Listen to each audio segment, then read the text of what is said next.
এবার পাকিস্তানের পর বাংলাদেশকে শিক্ষা দেবে ভারত। বাংলাদেশের লাইফলাইন ঐতিহাসিক গঙ্গা জলবন্টন চুক্তি পর্যালোচনার সিদ্ধান্ত নিয়েছে কেন্দ্রীয় সরকার, আর তাতেই মাথায় হাত ইউনূস সরকারের। কি এই গঙ্গা জলবন্টন চুক্তি? কেনই বা হয়েছিল এই চুক্তি? এই চুক্তিতে কারা লাভবান হয়েছিল আর ক্ষতিই বা কাদের হয়েছিল? আজকে এই সমস্ত বিষয় নিয়ে আমাদের এই ভিডিও। নমস্কার, আমি স্বাতী রয়েছি আপনাদের সঙ্গে। মাধ্যম ইউটিউব চ্যানেলের আরও একটা নতুন ভিডিওতে আপনাদের স্বাগত জানাই।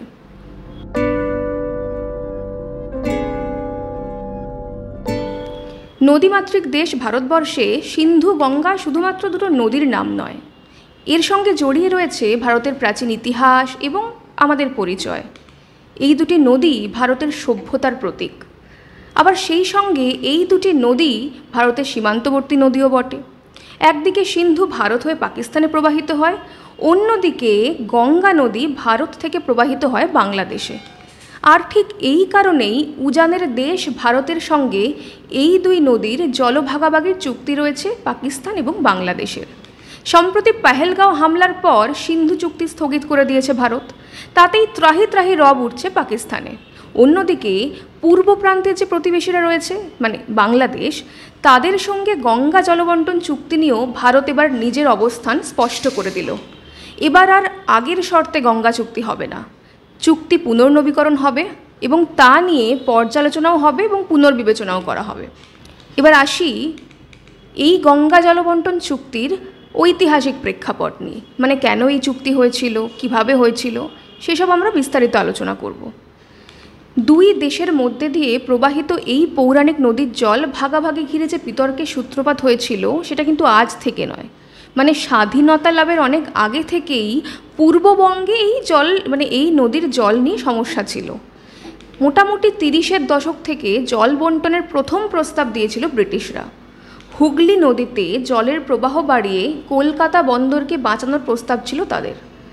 ব্রিটিশদের দেওয়া এই প্রস্তাবকে মান্যতা দিয়ে প্রায় 40 বছর পর 70-এর দশকের গোড়ায় তৈরি করা হয়েছিল ফারাক্কা ব্যারেজ। বাংলাদেশে অবাধে জল যাওয়া আটকাতে ভারত সরকার ফারাক্কার ওপর বাঁধ তৈরি করেছিল। এর অন্যতম লক্ষ্য ছিল পশ্চিমবঙ্গে যাতে সেচের অভাব না হয়, পাশাপাশি কলকাতা বন্দরের নাব্যতা ঠিক রাখা। এরপর ফারাক্কা নিয়ে ভারতের সঙ্গে মনোমালিন্য শুরু হলো সত্য স্বাধীনতা লাভ করা বাংলাদেশের। মানে টাইম লাইনটা একবার দেখুন, ভারত ব্যারেজ তৈরি করলো 70-এর দশকে, তার কিছুকাল পরপরই স্বাধীনতা লাভ করলো বাংলাদেশ। আর তার ঠিক পরপর এই জলের চুক্তি নিয়ে বা এই জলবঞ্চনের হিসেব নিয়ে সমস্যা তৈরি হলো বাংলাদেশের সঙ্গে। তারা দাবি তুলল বাংলাদেশে এই বাঁধের ফলে জলসংকট দেখা দেবে, সেই থেকেই বিতর্কের সূত্রপাত। এরপর দুদেশের উদ্যোগে 1974 সালে যৌথভাবে গঠিত হলো জয়েন্ট রিভার কমিশন। এটা একটা অস্থায়ী মীমাংসা ছিল, মানে এই যে সমস্যাগুলো হচ্ছে তার একটা অস্থায়ী তড়িঘড়ি সমস্যা সমাধান যাতে করা যায় এই নিয়ে একটা কমিটি তৈরি হয়েছিল। গঙ্গার জলের ভাগাভাগি নিয়ে দুদেশের মধ্যেই একটা চুক্তি হয়। এই চুক্তি হলেও 1975 সালে মুজিবুরের হত্যা এবং বাংলাদেশে সামরিক অভ্যুত্থান পুরো বিষয়টাই কিন্তু ধামাচাপা পড়ে গিয়েছিল। এরপর 1977 সালে দুই দেশের মধ্যে একটা স্বল্প মেয়াদী জলবন্টন চুক্তি হয়। সেই সময় ভারতের প্রধানমন্ত্রী ছিলেন মোরারজি দেশাই এবং বাংলাদেশের প্রেসিডেন্ট ছিলেন জিয়াউর রহমান। সেই অস্থায়ী চুক্তির ফলে 1982 সাল পর্যন্ত বাংলাদেশকে পর্যাপ্ত জল সরবরাহ করতে থাকে ভারত। মানে তাদের যতটা প্রয়োজন ছিল তার থেকে হয়তো কিছু বেশিটা জলই সরবরাহ করত ভারত। কিন্তু সেই চুক্তির পুনর্নবীকরণ না হওয়ায় ফের বিতর্ক দানা বাঁধে। এরপর দীর্ঘদিন ধরে দুই দেশের মধ্যে সেরকম কোনো চুক্তি স্বাক্ষরিত হয়নি। তারপর 1996 সালে দুই দেশের মধ্যে একটি দীর্ঘমেয়াদী চুক্তি স্বাক্ষরিত হয়। সেই সময় দুই দেশেই ক্ষমতার পালাবদল হয়েছিল। দিল্লিতে আসন পায় যুক্তফ্রন্ট বা তথাকথিত তৃতীয় শক্তির সরকার, আর ঢাকায় 21 বছর বাদে ক্ষমতায় ফেরে আওয়ামী লীগ। কয়েক মাসের মধ্যেই সেই বছরেরই 12ই ডিসেম্বর দিল্লির হায়দ্রাবাদ হাউসে গঙ্গা জলবন্টন চুক্তি স্বাক্ষর করেন ভারতের প্রধানমন্ত্রী এইচ.ডি. দেবগৌড়া এবং বাংলাদেশের প্রধানমন্ত্রী শেখ হাসিনা। এবার আসা যাক চুক্তিতে কি বলা হয়েছিল, মানে ঠিক কি লেখা ছিল চুক্তিতে। চুক্তিতে বলা হয়েছিল শুখা মরশুমে অর্থাৎ প্রতি বছর 1 জানুয়ারি থেকে 31 মে পর্যন্ত, মানে যে সময় বৃষ্টিপাত হয় না বললেই চলে, সেই সময়টায় ফারাক্কায় যখন জলের প্রবাহ 70,000 কিউসেক বা তার কম থাকবে, তখন ভারত ও বাংলাদেশ উভয়ই 50% করে জল পাবে। প্রবাহ যদি 70 কিউসেক থেকে 75,000 কিউসেকের মধ্যে থাকে, তাহলে বাংলাদেশ পাবে 35,000 কিউসেক, বাকিটা পাবে ভারত। আবার প্রবাহ যদি 75,000 কিউসেকের বেশি হয়, সেক্ষেত্রে ভারত পাবে 40,000 কিউসেক, বাকিটা পাবে বাংলাদেশ।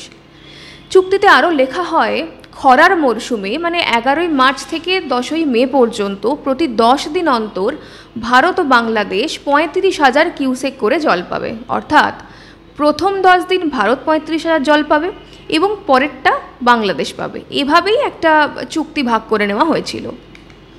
আবার কখনো যদি জল সরবরাহ 10 দিন ধরে 50,000 কিউসেকের কম হয়, তাহলে দুই দেশে প্রতিনিধি জরুরি মিটিং করে প্রয়োজনীয় সিদ্ধান্ত নেবে। মোটের ওপর বেশ একটা জটিল হিসেব নিকেশ, বোঝাই যাচ্ছে।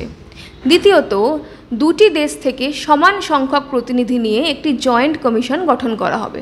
এই কমিটি চুক্তির বাস্তবায়ন এবং পর্যবেক্ষণ করার দায়িত্বে থাকবে। এবার দেখা যাক এই লম্বা চুক্তিতে ভারত কোথায় কোথায় ক্ষতিগ্রস্ত হয়েছে। প্রথমত, খরা মরশুমে যখন জলপ্রবাহ কম থাকে, তখনও ভারত নিজের প্রয়োজনকে উপেক্ষা করে বাংলাদেশকে 35,000 কিউসেক জল দিতে প্রতিশ্রুতিবদ্ধ। দ্বিতীয়ত, ভারত ত্যাগ স্বীকার করলেও তার কোনো প্রতিদান কিন্তু বাংলাদেশের থেকে পাওয়া যায়নি কখনো। তৃতীয়ত, প্রতিবেশীর সঙ্গে ভালো সম্পর্ক রাখার খাতিরে ভারত তার স্থানীয় রাজ্যগুলো যেমন পশ্চিমবঙ্গ, বিহার, এদের প্রয়োজন উপেক্ষা করেও এই চুক্তি করেছে। চতুর্থত, এই 30 বছরের লম্বা চুক্তিতে কোনো রকম মধ্যবর্তী পর্যালোচনার সুযোগই ছিল না। মানে একবার আমি চুক্তিতে সই করলাম, মানে 30 বছর আমি এই নিয়মই মানতে বাধ্য থাকব। তাতে গঙ্গার জল বাড়ুক কমুক, আমার নিজের রাজ্যগুলো শুকিয়ে যাক, তাতে বাংলাদেশের স্রেফ কোনো যায় আসে না। বাংলাদেশকে সমস্ত রকম জল সরবরাহ করার কারণে বাংলাদেশের প্রতিনিধিরা ভারতকে সবসময় চাপে রাখার চেষ্টা করে এবং বেশি বেশি সুযোগ নেবার চেষ্টা করে।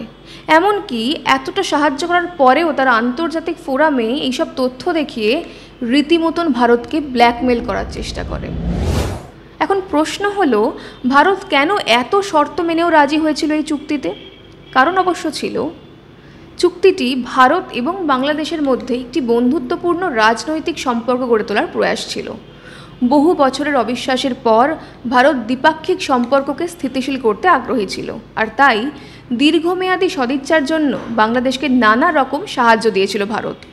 ঢাকায় নবগঠিত হাসিনা সরকার ভারতের সঙ্গে সুসম্পর্ক বজায় রাখতে আগ্রহী ছিল এবং ভারতের যুক্তফ্রন্ট পূর্বাঞ্চলীয় প্রতিবেশীর সঙ্গে সুসম্পর্ক নিশ্চিত করতে মরিয়া হয়ে উঠেছিল। অথচ চুক্তি এবং তার আগের শর্ত দেখলে বোঝা যায় এই চুক্তিতে বারংবার ক্ষতিগ্রস্ত হচ্ছিল ভারত।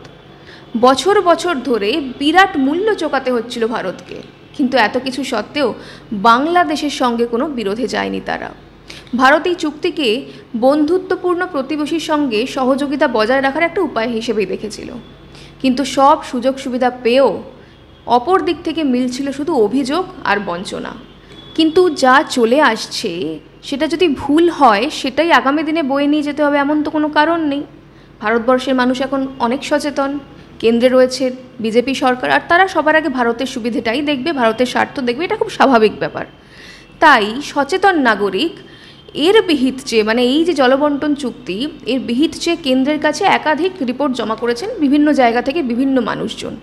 সেখানে স্পষ্ট হয়ে গেছে এই চুক্তির পর্যালোচনা যাতে করা হয়। মানে দাবি উঠছে 30 বছর হয়ে যাওয়ার পর এই চুক্তি যেন পর্যালোচনা করা হয়। এমনকি আলোচনায় এও বলা হয়েছে, সৎ বিশ্বাসে করা যে কোনো চুক্তি বজায় রাখতে ভাটি দেশের উচিত উজান দেশকে সম্মান ও মর্যাদা দেওয়া, তাদের কর্তব্য এটা। কিন্তু প্রতিবেশীরা যখন আমাদের অবদানকে মূল্য দেয় না, তখন আমরা কতদিন তাদেরকে সমর্থন করব? মানে কতদিন আর উদারতা দেখাবে ভারত? এইসব কারণেই গঙ্গা জলবন্টন চুক্তির মেয়াদ 2026 সালে শেষ হওয়ার আগেই বিষয়টি নিয়ে ভাবনা চিন্তা শুরু করেছে ভারত সরকার। বর্তমান সরকারের স্পষ্ট বার্তা, প্রতিবেশীর স্বার্থের থেকে জাতীয় স্বার্থ অগ্রাধিকার পাবে। আগে দেশ, পরে বিদেশ। নতুন চুক্তির ক্ষেত্রে ভারত যে বিষয়গুলো মাথায় রাখবে, আসুন সেগুলো একটু আলোচনা করে নেওয়া যাক। প্রথমত, ভারত আর এত দীর্ঘমেয়াদী চুক্তি করবেই না। নতুন চুক্তিতে বাংলাদেশকে জল সরবরাহের কোনো রকম মিনিমাম গ্যারেন্টি থাকবে না। মানে ওই যে 50,000 কিউসেকের মধ্যে আধা আধি ভাগ হচ্ছিল, এখন আর সেরকম কোনো বাধ্যবাধকতা থাকবে না ভারতের কাছে। সবটাই নির্ভর করবে পরিস্থিতির উপর। নতুন চুক্তিতেই জলবায়ু পরিবর্তনের প্রভাব বিবেচনা করা হবে। নতুন চুক্তি নিয়ে আলোচনার সময় ভারতের প্রভাবিত রাজ্যগুলিরও মতামত নেওয়া হবে। মানে এতদিন ধরে যে সমস্ত রাজ্যগুলোতে জলের সমস্যা দেখা দিচ্ছিল এই চুক্তির কারণে, সেই রাজ্যগুলোর মতামতও নেওয়া হবে। নতুন চুক্তি বাস্তবায়নের ক্ষেত্রে প্রয়োজনীয় তথ্য সংগ্রহ এবং তথ্য আদান প্রদানের জন্য দুটি দেশেরই সমান ভূমিকা থাকবে, যাতে পরবর্তীকালে ভারতকে অন্যায়ভাবে দোষারোপ করতে তারা না পারে। তবে এই গঙ্গা জলবন্টন চুক্তির সাথে অন্যান্য নদী চুক্তির কিন্তু কোনো সম্পর্ক থাকবে না। অবশেষে বলাই যায়, বাংলাদেশের সঙ্গে সম্পর্কের ক্ষেত্রে ভারতের বিভিন্ন ত্যাগ স্বীকারের কোনো মূল্যই দেয়নি বাংলাদেশ। বাংলাদেশ সবসময়ই কেবল ব্ল্যাকমেল করে চীন আমেরিকার ভয় দেখিয়ে সুবিধে আদায় করে নিয়েছে। তাই ভারত আর কোনো পুরনো ভুল করবে না, নিজের স্বার্থ সুরক্ষিত রেখেই যা করার করবে। ভারত বাংলাদেশ জলবন্টন চুক্তির স্রোত কোন দিকে গড়াচ্ছে তা আগামী বছরে জানা যাবে। আজ এই পর্যন্তই। ফিরে আসবো মাধ্যম ইউটিউব চ্যানেলের আরও একটি নতুন বিষয় নিয়ে। দেখতে থাকুন, সঙ্গে থাকুন, ফলো করুন মাধ্যম।